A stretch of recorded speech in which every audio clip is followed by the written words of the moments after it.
Hi and welcome to Spiritual Destiny, a place to expand your consciousness. What does it mean to romanticize your life? It means focusing on your own goals and achieving them. Romanticizing your life allows you to embrace changes, learn new things which help you grow into yourself. So put aside an hour or two a week to chart out some personal goals. Romanticizing your life is a great way to exercise control. It won't take a lot of work, and that's okay. Sometimes it's just about taking the first step. How to romanticize your life. Appreciate what you already have. Live a more minimalistic lifestyle. Disconnect from technology and slow down. Live every day like it's your last. Watch romantic movies, YouTube videos, and read classical books. Get outdoors and bring nature into your home. Romanticizing your life is about enhancing the little things, the things you don't think are important, and that includes what you wear as you drift off into dreamland. Creating beautiful, healthy meals, I believe, is an incredible act of self-love. How to romanticize your life alone. Notice the small things. Learn to love yourself.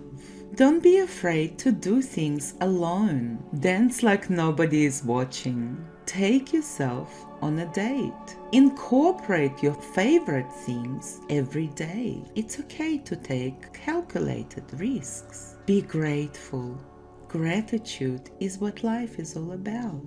Is it bad to romanticize life, you may ask? This feeling of disconnection with the rest of the world can appear even when you are surrounded by people, but this feeling is only good when it's temporary. If someone is chronically lonely, the consequences may be very serious and result in things like poor sleep, depression, and health issues. Can you study romantically? The answer is yes. Use a desk lamp and fairy lights for cozy lighting. Wrap yourself in a blanket and make yourself a cup of something warm. Stack your textbooks aesthetically pleasing on your desk and settle down to your readings or exercises. You can also try finding a quiet study playlist that gives your room an air of concentration. 10 romantic things you can do for your partner. Stick a post-it love note in his or her wallet or purse. Look him or her in the eye and give him or her a sincere compliment. Surprise him or her with their favorite meal or favorite dessert. Sneak him or her a passionate kiss before he or she leaves for work. Write him or her a love letter. Send him or her a flirty text. 10 things to stop and start doing to become the main character in your own life. Stop comparing. To be the main character in your own life is going to require you to start seeing yourself this way. You aren't the sidekick, the background character, the cameo appearance. This is your life. Start showing up to it without always trying to find someone who is wealthier, more attractive, more talented. All the things which white supremacy, diet culture, patriarchy, and capitalism tell us to value. There will always be someone who has more and less than you. They get to be the main characters of their stories. And guess what? You still get to be the main character of yours, with all your strengths, your flaws too. Stop putting other people on a pedestal above you. We're all human, all equals. We all deal with stuff, just different kinds of it. Start listening to your own wants, needs, Boundaries. An excellent way to stop comparing is to start being curious about yourself instead. Your preferences, your likes, your dislikes, things that make you smile, things that make you feel cozy and comforted, things that excite you, things that challenge you. Focus on getting to know what needs you have that are unmet. Do you need more connection, more hobbies? My accent. More interests, comfort, a bedtime routine, more manageable goals. When you spend the time to relate to yourself, listening for what makes you happy, it's much easier to cheer on others going after their joy too. And here is where boundaries come in for protecting your joy. When things and people threaten your safety, your emotional energy, your time, anything of yours, really, it's time to consider placing a boundary saying, here is where you stop and start, and here's where I stop and start. I'm only responsible for me. The simplest form of boundary is saying no. Try it out loud. I'm serious. No. No, no, no, no, no. No. No. Where do you need to say no in your life? Where do you really want to say it but aren't? Why not? What's stopping you? And is that a good enough reason? Main characters are interesting because they have something unique to them that they own. They explore who they are through the arcs of their plottiness. They have wants, needs, dreams, goals, motivations. They aren't everyone's doormat. They aren't formless blobs of people. They have spunk and wit and quirks. Get to know yourself as the main character does. Stop people-pleasing. I once heard that people-pleasing is a form of control. We want to control other people's perceptions of us. We want to be what they expect us and want us and need us to be, so we can be liked and accepted. This is not main character energy. Start doing your inner work. We need to take a step back and examine the need for control. This need to be liked. This need to be needed. Where does it come from? When did I learn this? How did this serve me? And how does it serve me now? What am I truly afraid of happening if I'm not in control? If I'm not liked? If I'm not needed? These are usually the youngest parts of ourselves that we try to protect most, because we feel the most vulnerable in our soft spots, the spot deep in my core that holds on to the fear that I'm unlovable, I'm bad, unworthy, undesirable. Main characters of all kinds have this vulnerable human quality too. So what do we do with this part once we acknowledge it? We offer more kindness, compassion, and acceptance. Truthfully, this is hard work.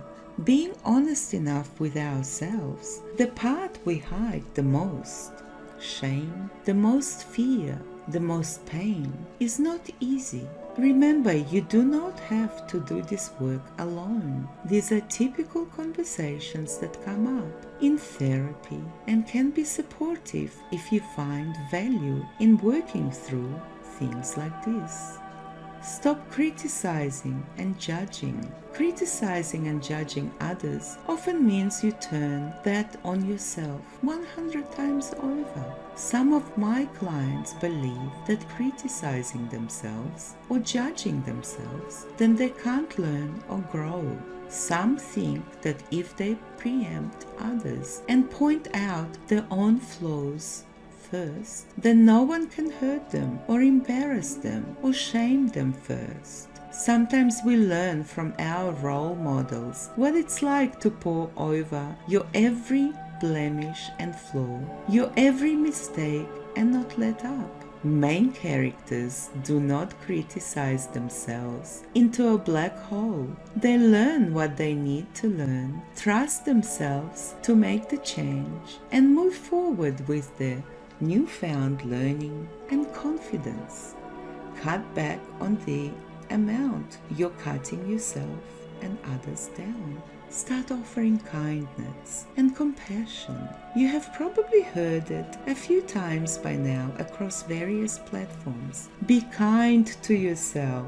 Give yourself some compassion. Be kind to yourself. Please.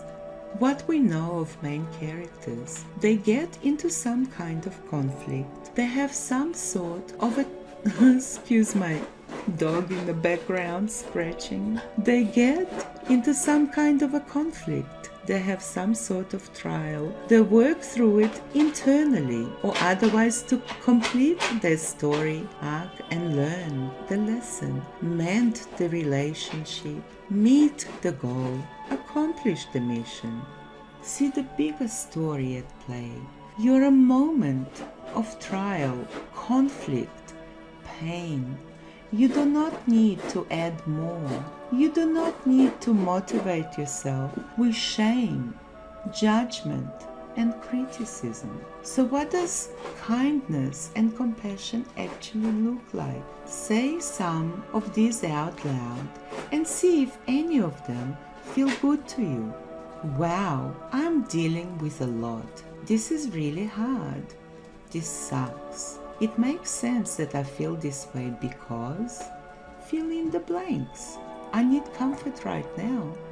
Find ways to give yourself comfort. I'm going to take a break from this right now. I'm struggling. It's okay to ask for help. I have it in me to do this.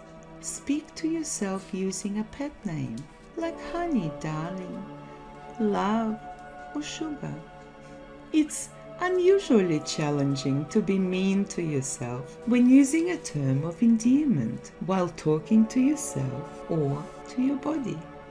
Stop trying to be perfect. Listen, please listen. It's a trap.